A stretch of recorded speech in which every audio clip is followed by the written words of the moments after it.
Jim Dawson joins us on Turf Business TV today. He's the head groundsman at BT Murrayfield for the Scottish Rugby Union. Jim, thank you very much for setting some time aside for us. No problem, thank you. So I think the last time, Martin caught up with you about 5 years ago, so it's been a while now. Just want to take us through some of the highlights of what's gone on in recent years and to date now. Since last time Martin's been up, obviously we've went and changed the main pitch to Dessel Grassmaster after the wee nematodes had chewed through the pitch. So we went and changed that to a Grassmaster, which is absolutely fantastic, first class. Other changes were Glasgow Warriors were a grass pitch, and we changed that to an artificial pitch. And Edinburgh now have as I said, they've now got a home now with artificial pitches. So whilst we're at the beginning, I know that you've been at BT Murrayfield for just shy of 11 years now, I think it is. Yes, that's correct. So where did it all begin for you back in the day? Well, all really started from my career was working on golf courses on the Isle of Bute, which is on the west coast of Scotland. And then I moved from there to Falkirk Football Club. Spent 16, 17 years there. Then obviously the opportunity of the head groundsman at Murrayfield, which is 11 years ago now. Some of the highlights for me in that time is Scotland beating England, Liverpool v Napoli, which was one of the biggest highlights for my life. Some of the big concerts, Rolling Stones, Spice Girls, some of them. Also, speaking on highlights, I know that you had a British and Irish Lions game. I think it was in June, and obviously that's the third game on home soil that's ever been. So pretty special and unique for you. So how was that? It was very unique in the terms of having the British Lions. Obviously, all these guys know they're superhuman in their own right to put on that jersey. And it was an absolutely pleasure to present the pitch to the highest levels and getting good comments. After they've been playing on it was absolutely outstanding. Even from me to all the members of staff back at Murrayfield. And I know usually you're prepping the pitch for Scotland. So was there anything different that the Lions wanted in terms of the surface?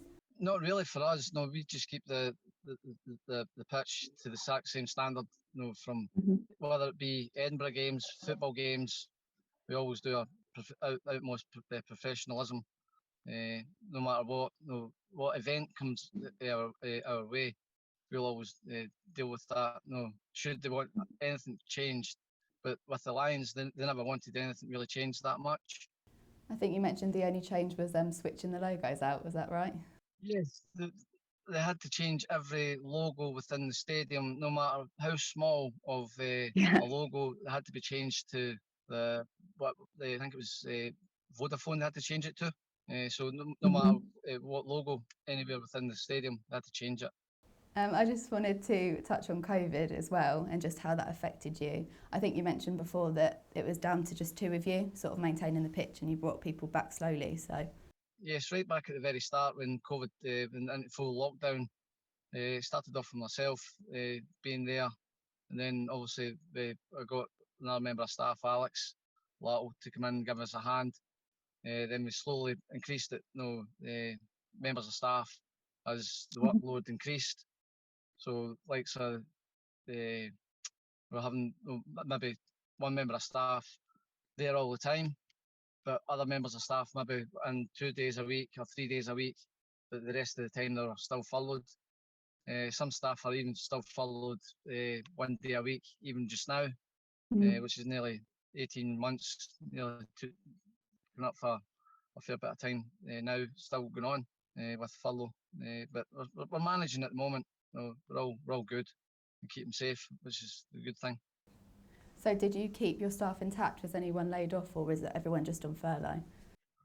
No, it was just all kept in touch with all members of staff that were on furlough, with phone calls regularly, making sure that they were keeping safe and just touching base with them, just letting know what's happened back at Murrayfield, obviously with information. Obviously we set up a WhatsApp group, just to keep the information flowing between us and the ones that were on furlough.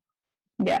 I know you're not supposed to pick up any work phones or anything like that, when they're on furlough, but obviously, we were keeping in touch by social media.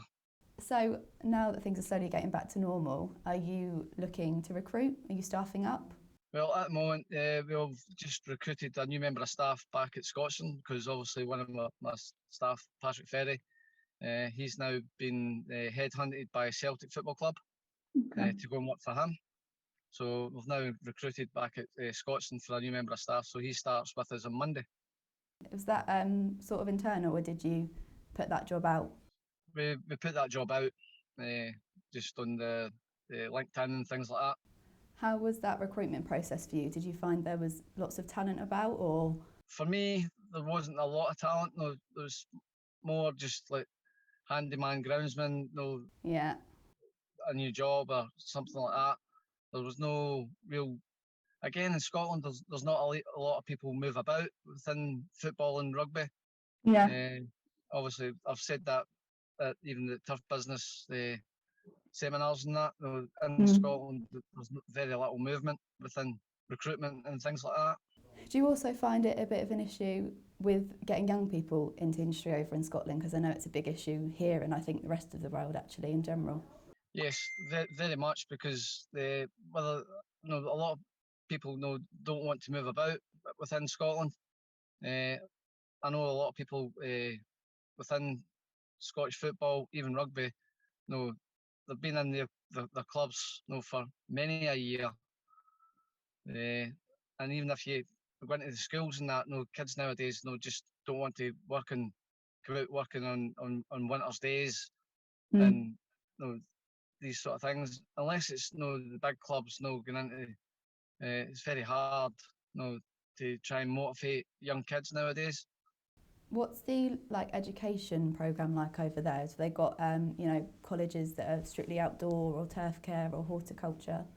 Yes, you've got. I think you've got two. I think you've got Oakridge and there's one in Fife. I can't remember off the top of my head at the moment.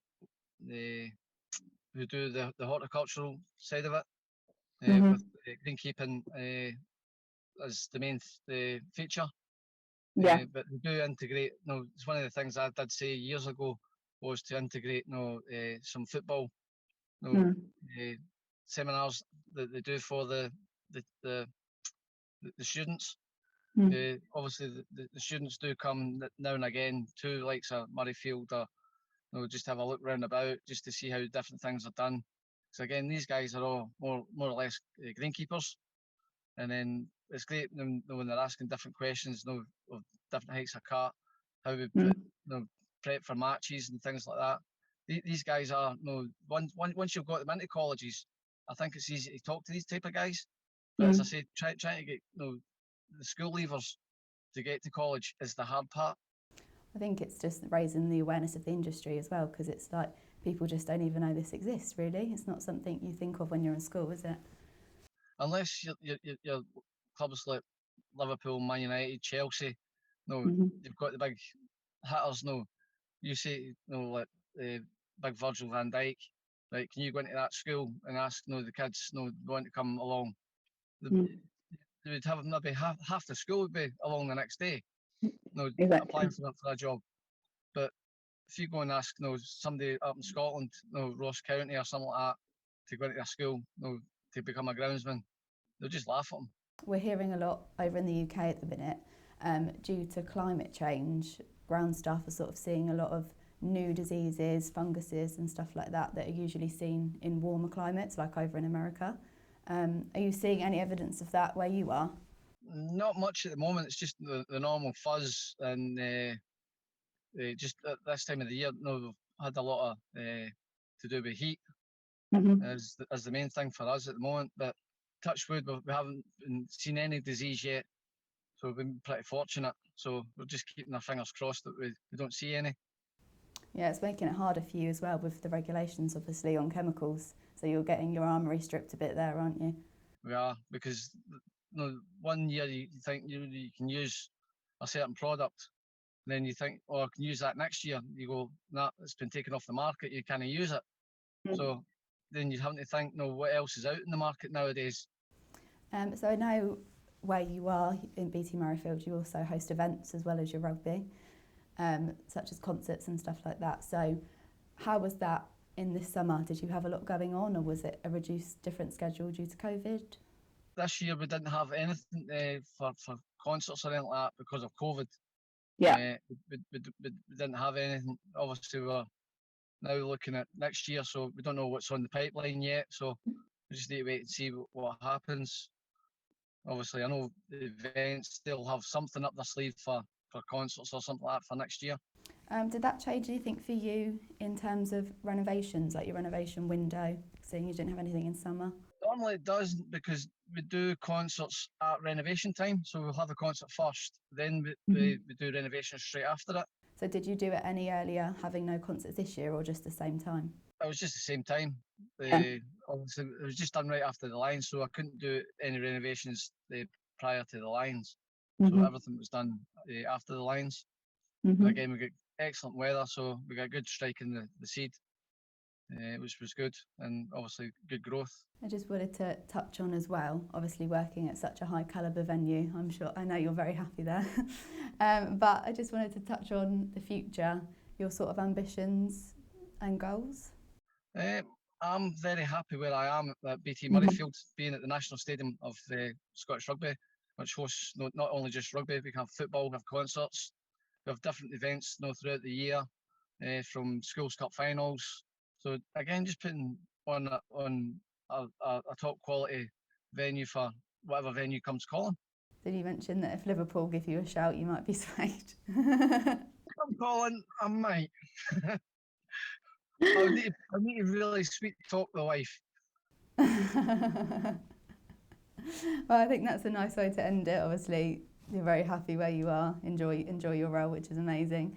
Give us a little rundown on what's coming up in the pipeline, match-wise. What have you got on the agenda? Over the next wee while, next month, I've got the autumn tests. So I've got Tonga, Japan, Australia, and try to think off the top of the head. Can't remember the other game. I've got 4 games next month, and obviously I've got Edinburgh kicking off in the new stadium, which is this Saturday. So it's going to be a really interesting one for that, and obviously Glasgow Warriors with their season as well. So yeah, keep me busy over the next wee while. Jam-packed schedule. Oh yes, aye, as always. Well, we wish you the best of luck for all of those upcoming matches. Thank you again for speaking with us and setting some time aside, as I'm sure you're very busy, as you just said. So hopefully we'll see you soon. Thank you again. Thank you, Sinead. Thank you.